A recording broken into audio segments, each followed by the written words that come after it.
आश्रम के शांत वातावरण में नारायण नारायण का उद्घोष करते हुए देवर्षि नारद का आगमन होता है।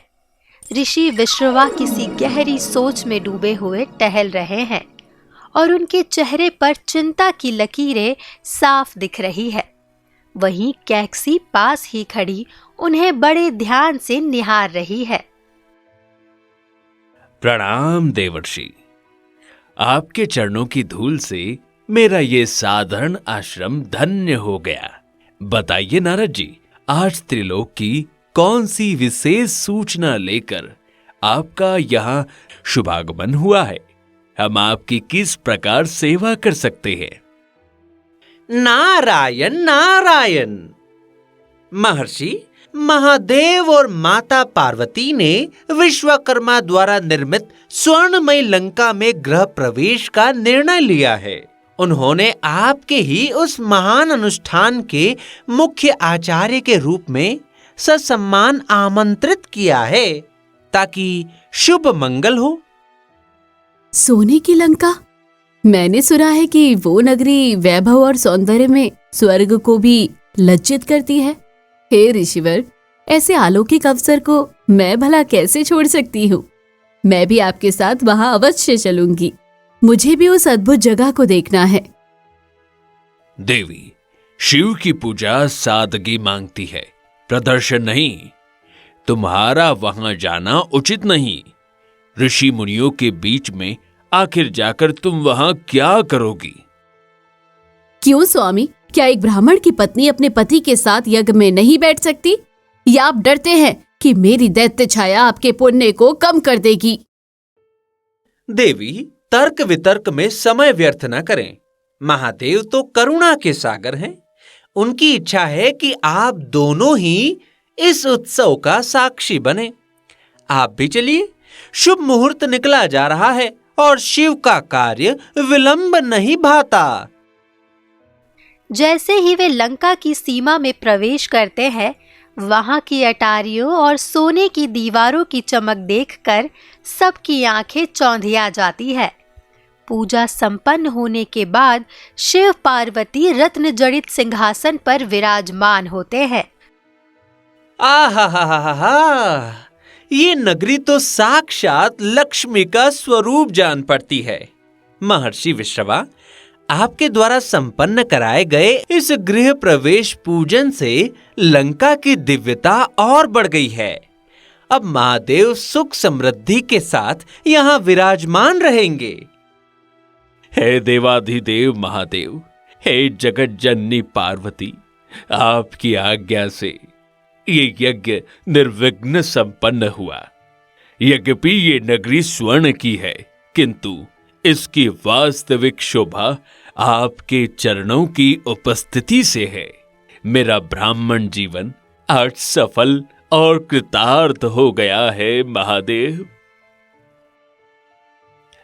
ऋषिवर, आपके द्वारा संपन्न कराया गया ये गृह प्रवेश पूजन अत्यंत दिव्य रहा। शास्त्रानुसार एक आचार्य को रिक्त हाथ विदा करना अनुचित है। मांगिए, इस त्रिलोक में जो भी आपकी इच्छा हो वो आज मैं आपको दक्षिणा में देता हूं। स्वामी, अवसर को व्यर्थ ना जाने दे। वो सोने की लंका स्वर्ग से भी श्रेष्ठ है। यदि आप दक्षिणा में ये नगरी मांग ले तो हमारा आने वाला वंश संपूर्ण विश्व पर राज करेगा। झिझक छोड़िए और ये वैभव मांग लीजिए। हे महादेव, यद्यपि एक ब्राह्मण को केवल संतोष शोभा देता है, किंतु अपनी पत्नी की अभिलाषा और विधि के विधान से मैं बंधा हूं। यदि आप प्रसन्न हैं तो दक्षिणा स्वरूप मुझे ये स्वर्ण लंका दान में प्रदान करें। भगवान शिव मुस्कुराते हुए तथास्तु कहते हैं, किंतु माता पार्वती ये देखकर क्रोधित हो जाती है कि उनके रहने के लिए बना घर एक ब्राह्मण ने मांग लिया। ठहरिए ऋषिवर, आपने एक लोभी की तरह व्यवहार किया। जो नगरी मैंने अपने विश्राम के लिए बनाई थी, उसे आपने अपनी पत्नी के उकसावे पर मांग लिया। मैं आपको श्राप देती हूँ कि इस वैभव का सुख कभी नहीं भोग पाओगे। तुम्हारे वंश का विनाश इसी मिट्टी में होगा। जो भी इस महल में रहेगा उसे सुख भोगने का कभी अवसर नहीं मिलेगा। माता पार्वती के भयानक शाप से संपूर्ण स्वर्ण नगरी थर्रा उठी। ऋषि विश्रवा का हृदय आत्मग्लानि और पश्चाताप की अग्नि में जलने लगा। उन्हें आभास हो गया कि कैकसी के लोभ में आकर उन्होंने अपने कुल के विनाश की नींव रख दी है। कैकसी के पुत्र वर्षों बाद रावण, कुंभकर्ण और विभीषण युवा हो चुके हैं। वे वनवासियों पर अत्याचार कर रहे हैं। विश्रवा उन्हें रोकते हैं। पुत्र रावण, रुक जाओ। क्या यही संस्कार और वेद पाठ मैंने तुम्हें सिखाए थे? याद रहे कि तुम एक महान ऋषि के पुत्र हो। ब्राह्मण का धर्म रक्षा करना है, निर्दोषों का लहू बहाकर दानवता प्रदर्शित करना नहीं। पिताश्री, ब्राह्मण का ज्ञान केवल मस्तिष्क है, लेकिन मेरे शरीर में माता कैकसी का दैत्य रक्त बह रहा है। दुर्बलों की रक्षा करना मेरा स्वभाव नहीं, बल्कि उन पर कठोर शासन करना ही मेरा जन्म सिद्ध अधिकार है। सही कहा मेरे पुत्र। विश्वाश्री जी, आपने विभीषण को तो कायर बना ही दिया, पर रावण और कुंभकर्ण के साथ आप ऐसा नहीं कर सकते। पुत्र रावण, जिस स्वर्ण नगरी को मैंने तुम्हारे भविष्य के लिए मांगा था, आज वहाँ तुम्हारी सौतीली माँ इड़विड़ा का पुत्र कुबेर राज कर रहा है, जबकि तुम्हें वन में भटकना पड़ रहा है। क्या तुम अपने अधिकार को इस प्रकार त्याग दोगे? चिंता न करे माते, ये स्वर्ण लंका महादेव का वरदान है और इस पर केवल मेरा अधिकार है। यदि कुबेर ने स्वेच्छा से ये नगरी मुझे नहीं सौंपी, तो मैं अपनी भुजाओं के बल से इसे छीन लूंगा। उसी समय ऋषि विश्रवा का प्रवेश होता है। वे कैकसी की चाल और रावण के बढ़ते क्रोध को देख लेते हैं। वे पिता के भाव से रावण को समझाने का प्रयास करते हैं। पुत्र रावण, शक्ति का मद तुम्हें अंधा कर रहा है। कुबेर तुम्हारा भाई है, कोई शत्रु नहीं। अपनों का रक्त बहाकर मिली जीत विजय नहीं, बल्कि विनाश का आरंभ करती है। आखिर तुम अपनों से लड़कर क्या हासिल कर लोगे? हाँ, अपनी माँ की बातों में मत आओ और अपने भाई के साथ मिलकर रहो। पुत्र, तुम्हारे पिता को अपनों का मोह प्यारा है, पर मैं तुम्हें पूरी दुनिया का स्वामी बनते देखना चाहती हूँ। कुबेर को हराने और राक्षसों का साम्राज्य फैलाने के लिए तुम्हें अपार दैवीय शक्तियों की आवश्यकता है। माता, आपकी आज्ञा मेरे लिए पत्थर की लकीर है। यदि कुबेर को झुकाने के लिए मुझे स्वयं काल से भी लड़ना पड़े, तो मैं पीछे नहीं हटूंगा। बताइए, मुझे वो अजेय शक्ति कैसे प्राप्त होगी? पुत्र, तुम तीनों वन में जाओ और पितामह ब्रह्मा की ऐसी घोर तपस्या करो कि पूरा ब्रह्मांड कांप उठे। उनसे वो अमरता और शक्ति मांग लो जिसे पाकर तुम मनुष्य, देव और दानव सबके भाग्य विधाता बन सको। तीनों भाई घोर तपस्या करते हैं।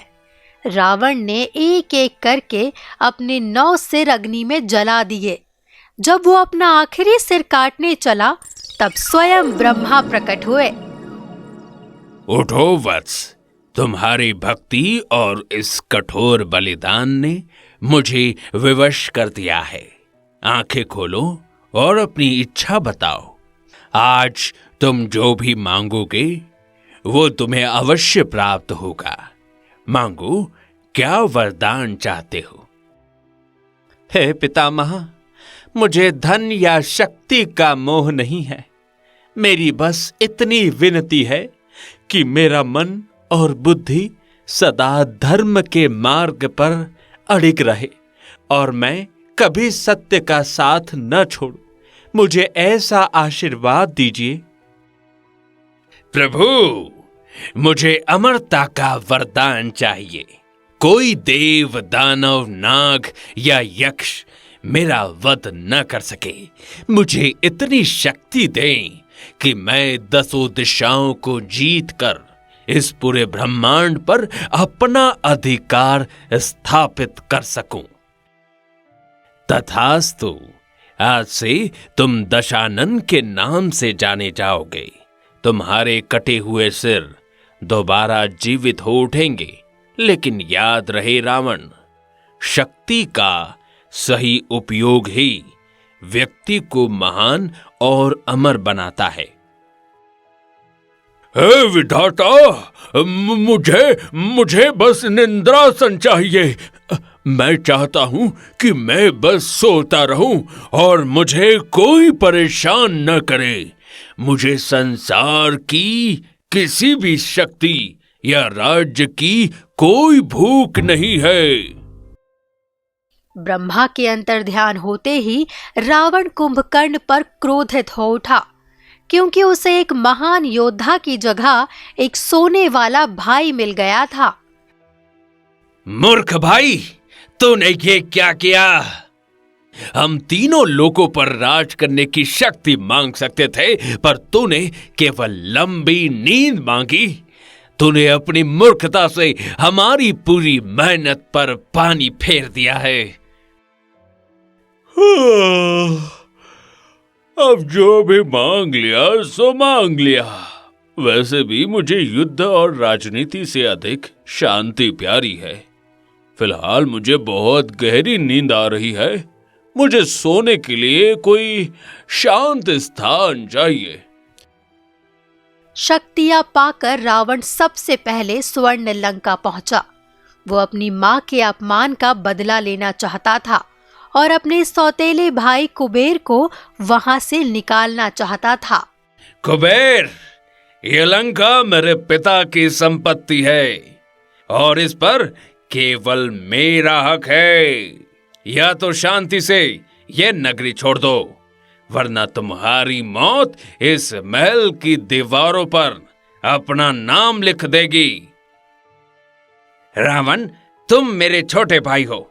यदि तुम्हें धन और भूमि की इतनी ही प्यास थी तो प्यार से मांग लेते। मैं ये नगरी खुशी खुशी तुम्हें सौंपता हूं, क्योंकि मुझे अपनों से युद्ध करना शोभा नहीं देता। अरे कायरों की तरह भीख मत दो कुबेर। मैं इस युद्ध में जीत कर अपना पौरुष सिद्ध करना चाहता था, पर तुमने तो बिना लड़े ही घुटने टेक दिए। जाओ यहां से, मुझे तुम पर दया आती है। कुबेर लंका छोड़कर चले गए, लेकिन मां कैकसी की आंखों में अब भी लालच की चमक बाकी थी। पुत्र, लंका तो मिल गई, पर असली वैभव तो पुष्पक विमान है। जब तक वो दिव्य विमान तुम्हारे चरणों में नहीं आता, तब तक तुम्हारी ये जीत दुनिया की नजरों में अधूरी ही मानी जाएगी। रावण ने फिर से कुबेर पर हमला किया। कुबेर लहूलुहान हो गए। तब उनके दादा ऋषि पुलस्त्य बीच में आए ताकि परिवार का खून ना बहे। ठहरो रावण, अपनों का लहू बहाकर तुम आखिर क्या हासिल करना चाहते हो? सत्ता के मद में क्या तुम भूल गए कि कुबेर तुम्हारा बड़ा भाई है? कुबेर, इसे ये विमान सौंप दो।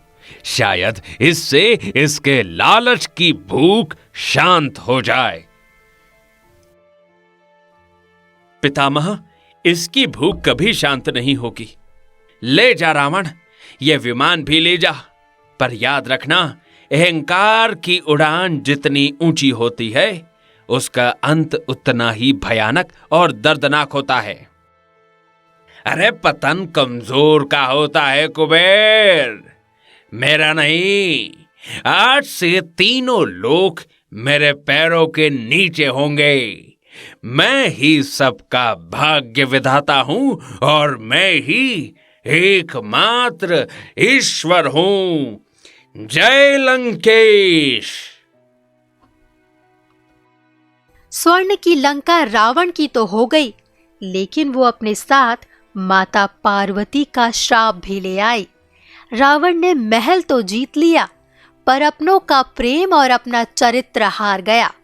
यहीं से शुरू हुआ उस अहंकार का सफर, जिसका अंत केवल श्री राम के हाथों संभव था।